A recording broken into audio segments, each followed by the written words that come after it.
अंतिम दौड़। बहुत समय पहले की बात है। एक प्रसिद्ध ऋषि गुरुकुल में बालकों को शिक्षा प्रदान किया करते थे।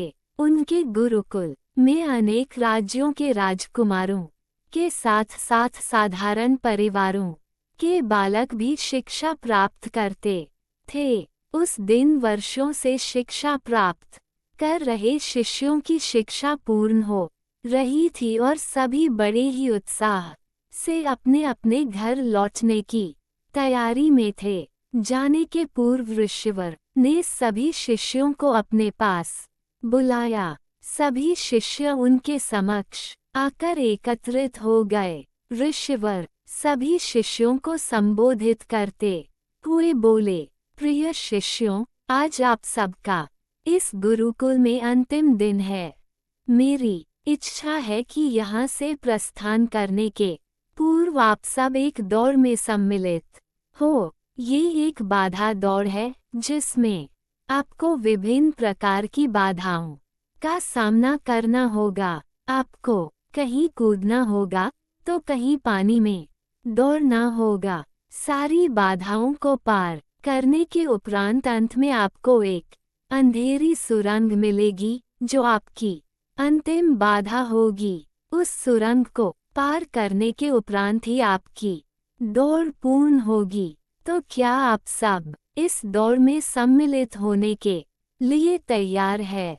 हम तैयार है, सभी शिष्य एक स्वर में बोले। दौड़ प्रारंभ हुई। सभी तेजी से भागने लगे। समस्त बाधाओं को पार करने के उपरांत वे अंत में सुरंग में पहुँचे। सुरंग में बहुत अंधेरा था।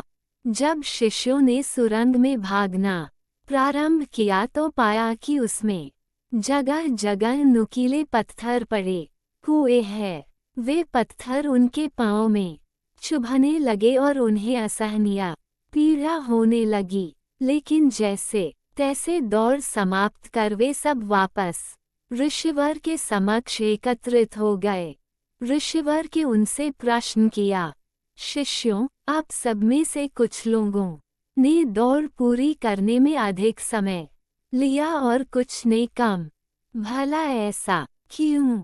उत्तर में एक शिष्य बोला, गुरुवर, विस्मयादिबोधक चिन्ह। हम सभी साथ साथ ही दौड़ रहे थे, लेकिन सुरंग में पहुंचने के बाद स्थिति बदल गई।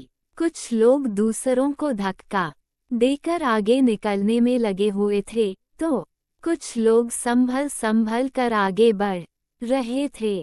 कुछ तो ऐसे भी थे जो मार्ग में पड़े पत्थरों को उठाकर अपनी जेब में रख रहे थे, ताकि बाद में आने वालों को कोई पीड़ा न सहनी पड़े। इसलिए सबने अलग अलग समय पर दौड़ पूरी की। पूरा वृतांत सुनने के उपरांत ऋषिवर ने आदेश दिया, ठीक है, अब वे लोग सामने आए जिन्होंने मार्ग में से पत्थर उठाए हैं और वे पत्थर मुझे दिखाएं। आदेश सुनने के बाद कुछ शिष्य सामने आए और अपनी जेबों से पत्थर निकालने लगे, लेकिन उन्होंने देखा कि जिसे वे पत्थर समझ रहे थे वास्तव में वे बहुमूल्य हीरे थे। सभी आश्चर्यचकित होकर ऋषिवर की ओर देखने लगे। मैं जानता हूँ कि आप लोग इन हीरों को देखकर अचरज में पड़ गए हैं। ऋषिवर बोले, इन हीरों को मैंने ही सुरंग में डाला था। ये हीरे उन शिष्यों को मेरा पुरस्कार है जिन्होंने दूसरों के बारे में सोचा। शिष्यों, ये दौड़ जीवन की भागम भाग को दर्शाती है, जहाँ हर कोई कुछ न कुछ पाने के लिए भाग रहा है, किंतु अंत में समृद्ध वही होता है जो इस भागम भाग में भी दूसरों के बारे में सोचता है और उनका भला करता है।